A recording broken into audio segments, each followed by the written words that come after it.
Hey guys, Scott here. Today I'm going to do a quick review of the DEWALT Laser Level. One of the things I really like about this is the fact that it comes with a nice hard-sided carrying case, and this definitely helps to protect your level. So let's jump into the level here. When you open it up, here is the actual level.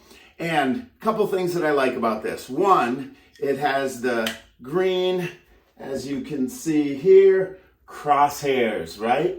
And also, as it's pointing this way, I'm going to put it on unlock.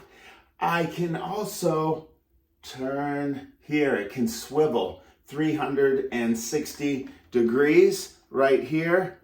And another thing that I really like is, one, you can have a screw on the wall here. I'm going to shut the level off for just a second.